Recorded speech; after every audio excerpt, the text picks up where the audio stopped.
Hello and welcome to Genevora's running commentary number 6. In this, I'm going to talk to you about a little bit about how the brain learns to sing. And I've called it process or outcome. So we're going to think about whether the brain likes to work on what's actually happening in the body, or whether the brain prefers to have some kind of external focus for the outcome. When we learn to do a complex physical activity, we are essentially learning pathways in the brain. And we do this right from the moment we're born. Some of the complex physical activities we may learn to do are things like walking, then leading on to running. It may be learning to ride a bicycle. Now, what is it that makes us learn these things? The first and most important trigger is the desire to achieve the task. So we see other humans walking and we want to do that. We want to be able to move from one side of the room to the other more quickly, more easily, maybe whilst carrying something. So we try things out. And the next stage, of course, is trial and error. So the trial is experimenting and playing, and the error is a very much important part of the process. We fall over lots of times, we get it wrong, we unbalance, and then we learn where our balance is. So those mistakes are a very, very important part of the process. The next thing we need to do is repeat. We repeat the process over and over again. We've learned how to walk, how to balance. We do it a lot. Then we add challenge to all of this. So the challenge for walking may be that we try walking whilst carrying something, or we try walking up and down stairs or up and down a slope, or we walk faster or slower. And all of these processes are very similar for learning to ride a bicycle, and they're quite similar for learning to sing. So the first thing we have is the desire to make the sound, and then we try things out. And we want to tell a story with our voices. So that is again a desire to communicate something. We have something important that we want people to hear. Making mistakes is a very, very important part of this process. And with my students, we celebrate mistakes when things go wrong, when things go out of tune, or when people run out of breath, or things change. And I say that is brilliant, because that mistake means that you are changing something.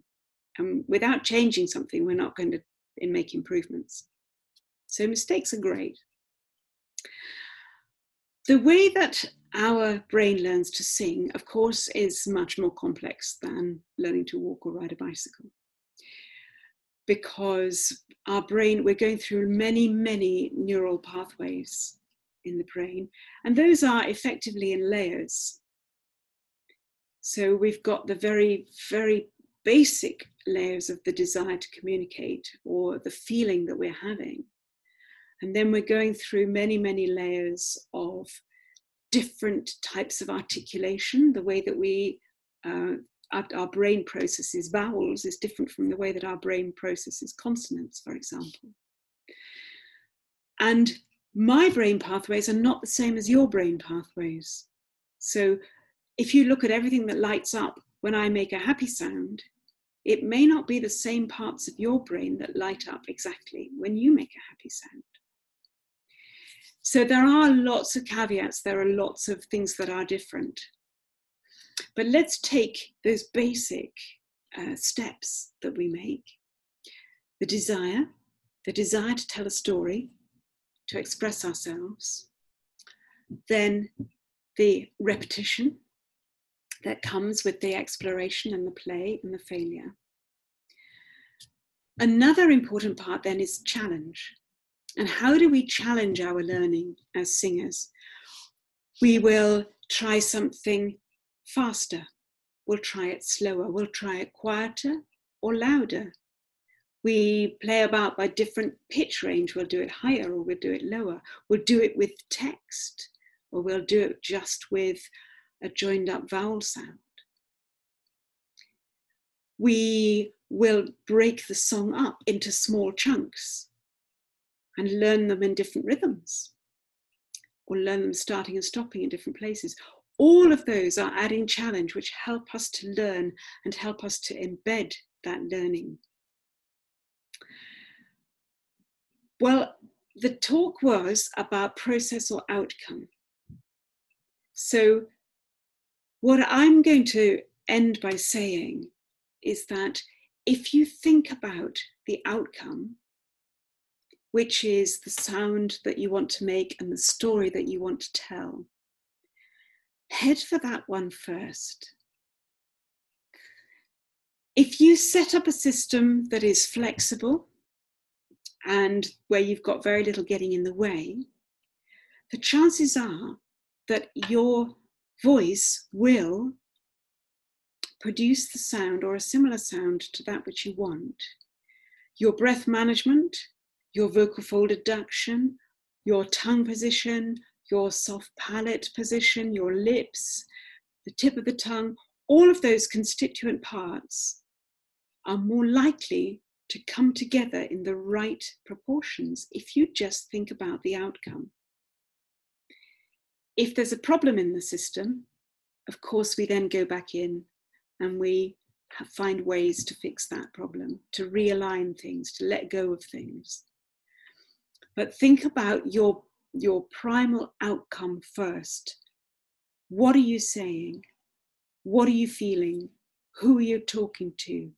What do you want the sound to be like? There are, of course, many, many other aspects to this learning journey. There's the emotions, storytelling, there's imagination, there's sensory stimulation, there's sensory feedback, there's feedback from other people.